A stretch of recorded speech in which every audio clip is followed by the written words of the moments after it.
বাংলা স্বাধীন করো, স্বাধীন করো বাংলাদেশ, বাংলাদেশ, বীর বাঙালির অস্ত্র ধরো। বাংলাদেশ স্বাধীন করো।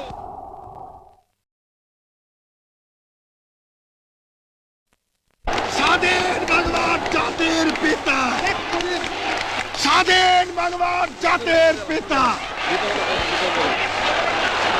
মুজিবের পথ ধরো। মুজিব ভাই এসে গেছেন, তাকে আপনারা স্লোগান দিয়ে অভিবাদন দেন। শেখ মুজিবের পথ ধরো, বাংলাদেশ স্বাধীন করো, মুজিব ভাইয়ের পথ ধরো। বাংলাদেশ স্বাধীন করো, বাঁশের মাটি তৈরি করো, বাংলাদেশ স্বাধীন করো, বীর বাঙালি অস্ত্র ধরো, বাংলাদেশ স্বাধীন করো। বীর আপনারা জোরে স্লোগান ধরেন, আমার দেশ তোমার দেশ, বাংলাদেশ বাংলাদেশ, আমার দেশ তোমার দেশ, বাংলাদেশ বাংলাদেশ, স্বাধীন করো, স্বাধীন করো, বাংলাদেশ স্বাধীন করো।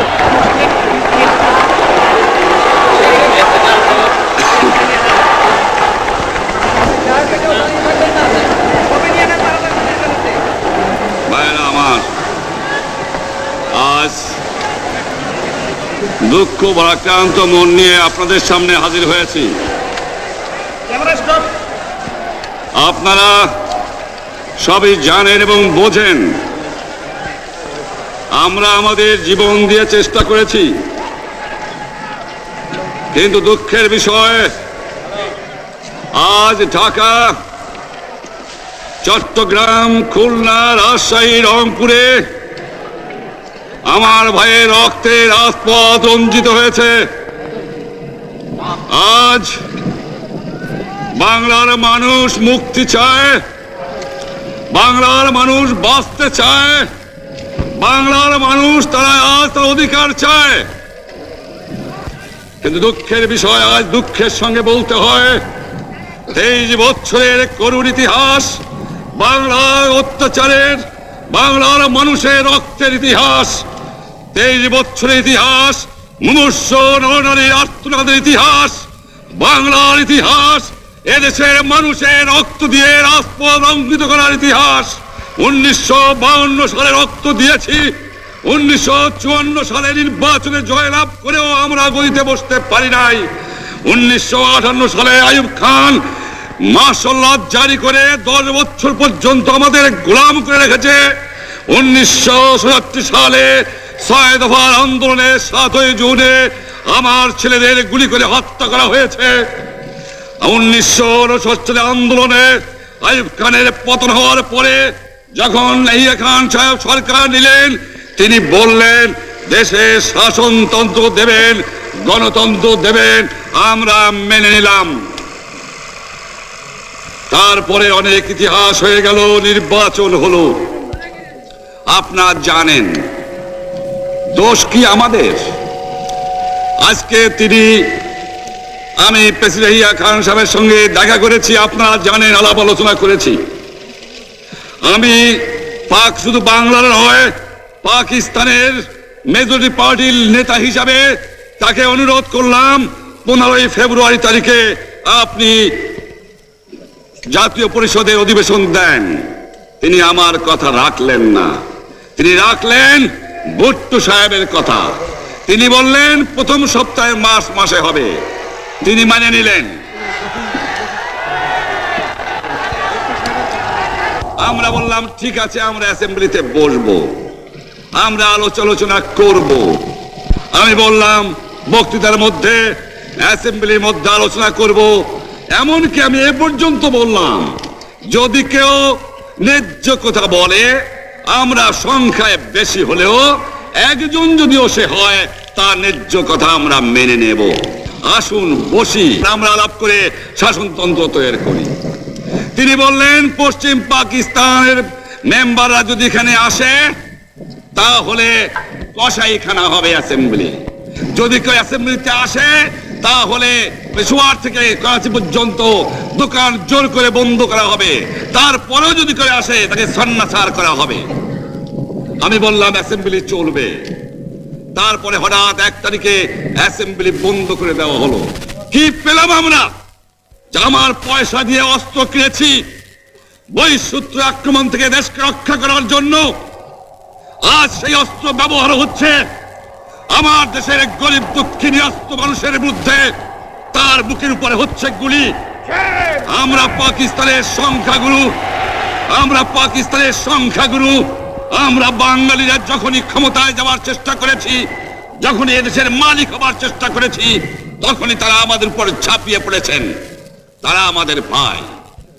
আমি বলেছি তাদের কাছে এই কথা যে আপনারা কেন আপনার ভাইয়ের বুকে গুলি মারবেন? আপনাদের রাখা হয়েছে যদি বহিঃশত্রু আক্রমণ করে তার থেকে দেশটাকে রক্ষা করার জন্য। তারপরে উনি বললেন যে আমার নামে বলেছেন, আমি নাকি বলে স্বীকার করেছি যে 10 তারিখে রাউন্ড টেবল কনফারেন্স হবে। আমি উনাকে একথা বলে দেবার চাই, আমি তাকে তা বলি নাই। টেলিফোনে আমার সঙ্গে তার কথা হয়।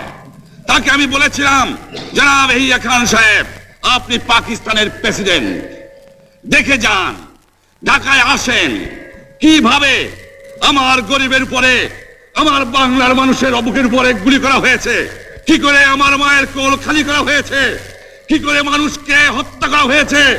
আপনি আসুন, দেখুন, বিচার করুন, তারপরে আপনি ঠিক করুন। আমি এই কথা বলেছিলাম। হঠাৎ আমার সঙ্গে পরামর্শ না করে বা আমাদের সঙ্গে আলোচনা না করে 5 ঘন্টা গোপনে বৈঠক করে যে বক্তৃতা তিনি করেছেন এবং যে বক্তৃতা করে অ্যাসেম্বলি করেছেন, সমস্ত দোষ তিনি আমার উপরে দিয়েছেন, বাংলার মানুষের উপরে দিয়েছেন।